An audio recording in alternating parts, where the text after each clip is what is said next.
Eu cumprimento os irmãos com a paz do Senhor. Quero desejar uma boa noite ou um bom dia, dependendo da hora que você for assistir. Que a paz do Senhor esteja sobre a sua vida, sobre a sua família, sobre a sua casa. Vamos continuar a nossa meditação no livro de Salmos. Hoje contemplaremos os capítulos 7, 8 e 9. O vídeo era para ter sido feito ontem, na segunda-feira, mas não consegui um espaço de tempo para poder fazer, foi muita correria, mas vamos estar prosseguindo hoje, para a glória de Deus. Se você estiver munido de sua Bíblia, abra no capítulo 7 do livro de Salmos e vamos começar pelo verso 1, a partir do 7, do capítulo 7. Senhor meu Deus, em Ti confio.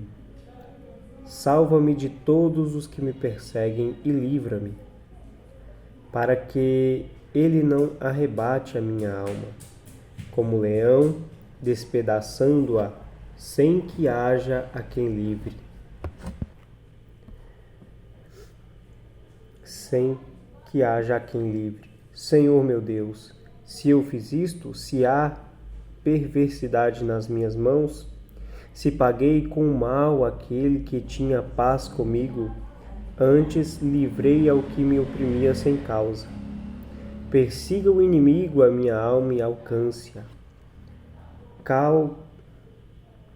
Calque aos pés a minha vida sobre a terra e reduza a pó a minha glória.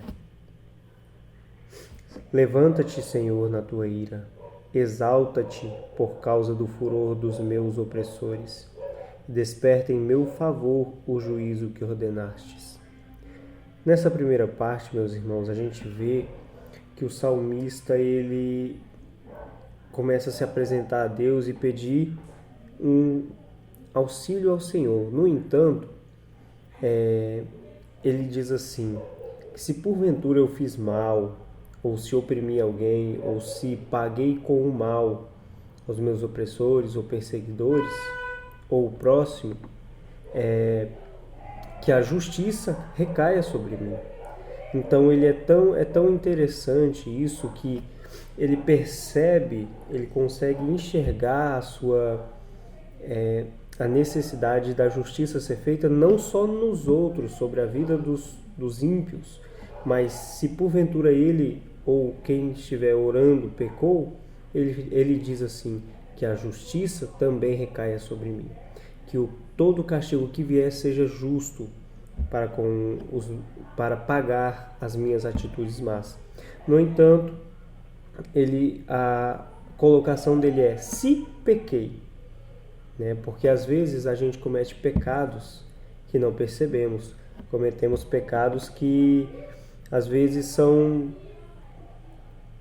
a gente não percebe que aconteceu, que a gente pecou e não percebeu que fez, algum pecado que é tão pequenininho ali que a gente acabou deixando passar, ou achou que não precisava prestar conta disso.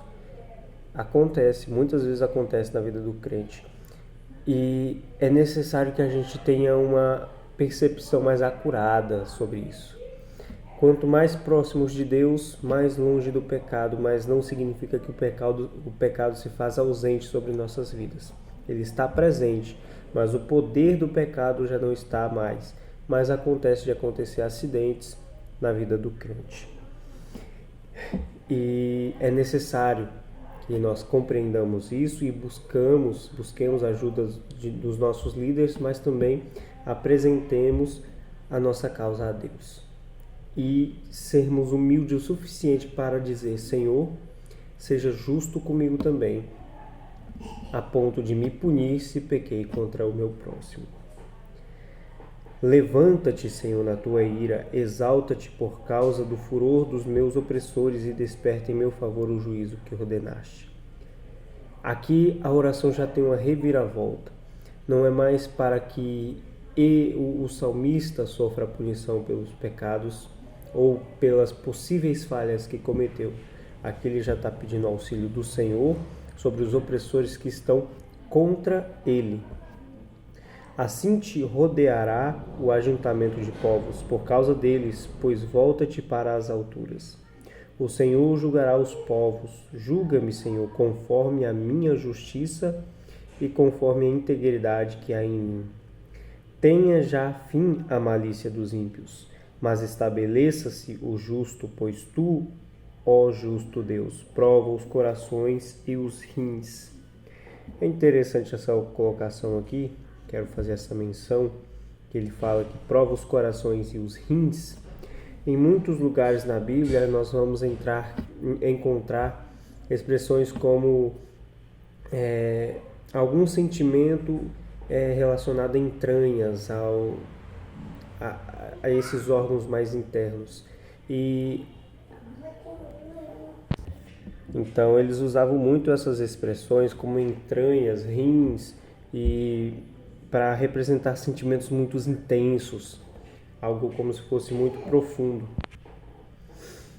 Usavam essas expressões para se referir a sentimentos muito intensos e profundos.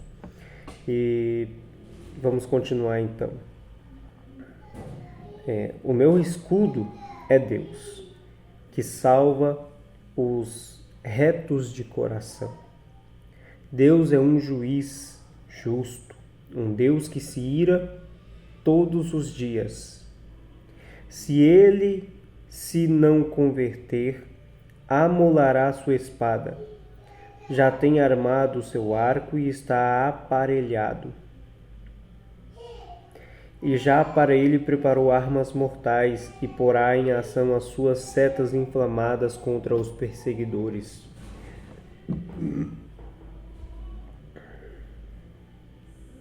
Eis que ele está com dores de perversidade. Concebeu trabalhos e produziu mentiras. Cavou um poço e fez fundo, e caiu na cova que fez. A sua obra cairá sobre a sua cabeça. A sua violência descerá sobre a sua mioleira. Eu louvarei ao Senhor segundo a sua justiça e cantarei louvores ao nome do Senhor Altíssimo.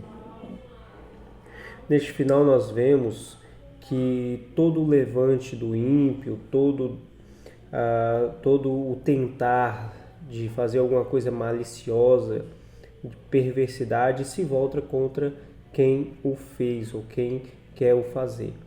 Então não compensa, principalmente contra os retos do Senhor, porque o Senhor é o nosso escudo, é a nossa fortaleza, é o socorro bem presente, até mesmo na angústia.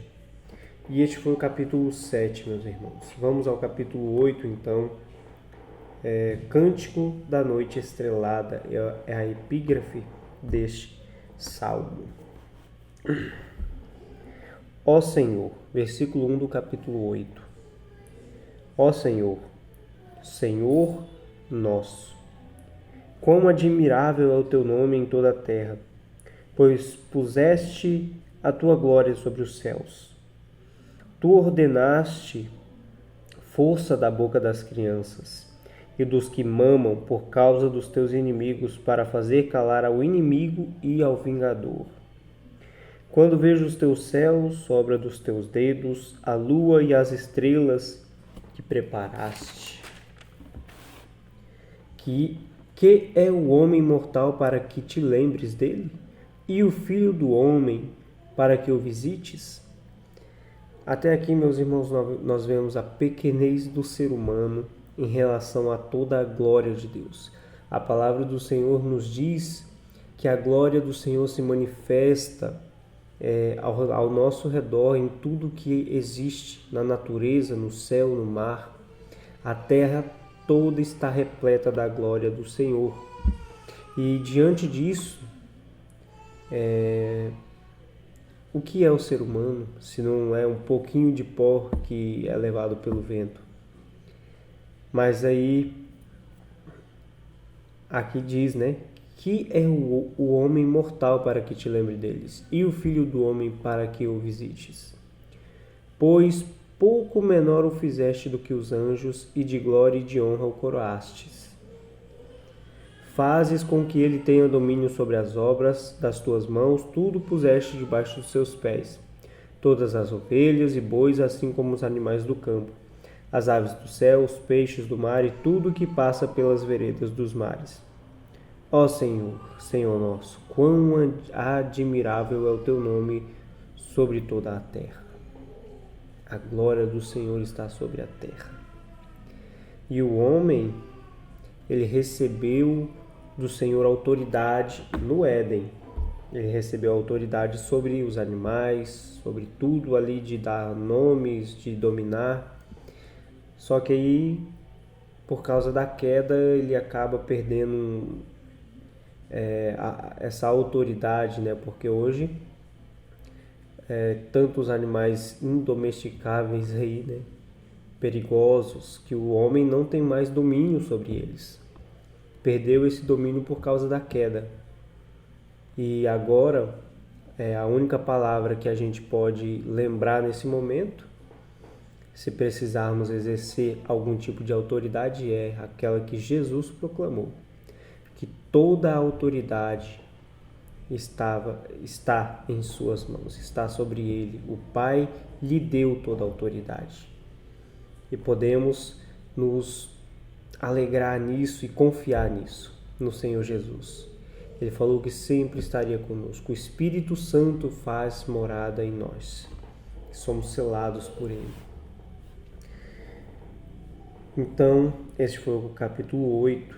Vamos então ao capítulo 9 e último desta noite, ou do dia. Não sei que horas você vai estar assistindo, mas que você possa estar acompanhando com a sua Bíblia, anotando, meditando. E vamos então ao capítulo 9, que tem uma epígrafe muito interessante, que é o Cântico de Ações de Graça. A partir do verso 1. Eu te louvarei, Senhor, com todo o meu coração. Cantarei todas as tuas maravilhas, em ti me alegrarei e saltarei de prazer. Cantarei louvores ao teu nome, ó Altíssimo. Porquanto os meus inimigos retornaram, caíram e pereceram diante da tua face. Pois tu tens sustentado o meu direito e a minha causa. Tu te assentastes no tribunal, julgando justamente. Repreendeste as nações, destruíste os ímpios. Apagaste o seu nome para sempre e eternamente. Os inimigos foram destruídos e acabaram para sempre as assolações. Tu arrasaste as suas cidades e a sua memória pereceu com elas.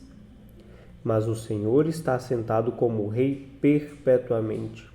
Já preparou o seu tribunal para julgar. Ele mesmo julgará o mundo com justiça, fará juízo aos povos com retidão. Vamos abrir um parênteses aqui, meus irmãos, porque o salmista começa louvando a Deus por tudo que ele fez, as maravilhas, pelos livramentos, e ele fala que o Senhor já julgou os ímpios, já julgou, já os condenou, já os destruístes, inclusive, aqui no versículo 5. E como a gente continua a ler, parece que há uma divergência, porque no versículo 5 ele fala, o Senhor já destruiu, mas no versículo 8 diz, ele mesmo julgará o mundo com justiça, fará juízo aos povos com retidão. Ele destruiu, mas vai julgar de novo? Aqui a gente entra quase em um ponto escatológico. Por quê? Porque o salmista pode ter dito isso da seguinte forma. No mundo dos viventes, desse nosso mundo físico que vivemos, Deus já tem a sentença dos ímpios. Já está decretada, e segundo a reta justiça do Senhor, eles já são destruídos, já estão no caminho de perdição. É tão certo isso que eles já estão destruídos mesmo em vida. Mas aí eles vão ser julgados de novo? Vão, porque tem o julgamento final, né? Que é ali após o arrebatamento, após as festas no céu, após a perseguição, a tribulação aqui na terra, a segunda vinda de Cristo, né, a segunda vinda que todo olho verá, e aí o ataque a Jerusalém já ataviada, né, depois do milênio. E ali, então, depois disso tudo, haverá o juízo final, que é o julgamento para destruir quem vai ter esse destino e para consumar a salvação dos justos. Não consumar a salvação porque já em Cristo Jesus já somos salvos, mas para formalizar, vamos dizer assim, para finalizar tudo, né? Aí é uma nova vida, novo mundo, tudo em glória, luz, Jesus, Deus, nosso Pai, o Espírito Santo ali. Vai ser uma harmonia tremenda. Então nós podemos entender dessa forma: os justos já foram julgados, condenados e já estão destruídos segundo as suas ações, e isso já está decretado, e serão julgados novamente no juízo final. O Senhor será também um alto refúgio para o oprimido. Aqui nós voltamos às terras do vivente, porque o único lugar que seremos oprimidos é aqui. Um alto refúgio em tempos de angústia. E em ti confiarão os que conhecem o teu nome, porque tu, Senhor, nunca desamparastes os que te buscam. Cantai louvores ao Senhor, que habita em Sião, anunciai entre os povos os seus feitos, pois quando demanda o sangue derramado, não se esquece do clamor dos miseráveis. Tem misericórdia de mim, Senhor. Olha para a miséria que sofro por causa daqueles que me aborrecem. Tu que me levantas das portas da morte, para que eu conte todos os teus louvores nas portas da filha de Sião e me alegre na tua salvação. Aqui nesse breve pedaço do texto, a gente vê novamente uma súplica, mas no entanto é já seguida de um louvor. Ele fala: Senhor, me resgata. O Senhor me resgata até das portas da morte, mas para que eu louve até nas portas da filha de Sião. Então, o Senhor me resgata, mas é para ainda assim louvá-lo, e eu vou fazer isso com prazer e alegria diante dele. Para que eu conte todos os teus louvores nas portas da filha de Sião e me alegre na tua salvação. As nações caíram na cova que fizeram, na rede que ocultaram ficou preso o seu pé. O Senhor é conhecido pelo juízo que fez. Olha aí que interessante. Enlaçado foi o ímpio nas obras de suas mãos. Então ele já foi amarrado, já foi consumado o seu destino segundo as obras de suas mãos. Os ímpios serão lançados no inferno, e todas as nações que se esquecem de Deus. Porque o necessitado não será esquecido para sempre, nem a expectativa dos miseráveis será frustrada. Levanta-te, Senhor, não prevaleça o homem, sejam julgadas as nações diante da tua face. Infunde-lhes o medo, Senhor, para que saibam as nações que não são mais do que homens. Então, a gente vê nesse final aí o salmista evidenciando a grandeza do Senhor e a pequenez do ser humano, que podem juntar nações e todas as nações da terra. Mas o salmista fala: Senhor, impõe-lhes, insira-lhes o medo, infunde-lhes o medo, para que eles entendam que são apenas homens. Só o Senhor que criou o céu e a terra tem o poder, todo o poder, que é o Todo-Poderoso. E esse foi o Salmo de capítulo 9. Vimos então os 3 de hoje, os 6, o 7, o 8 e o 9. Que a sua vida possa ser abençoada com esta palavra. Se ficou dúvidas comente ou pergunte no WhatsApp, mas que a palavra do Senhor permaneça em seu coração, faça morada, medite nesses salmos que é de muita instrução para as nossas vidas. Muito obrigado pela sua atenção, Deus te abençoe.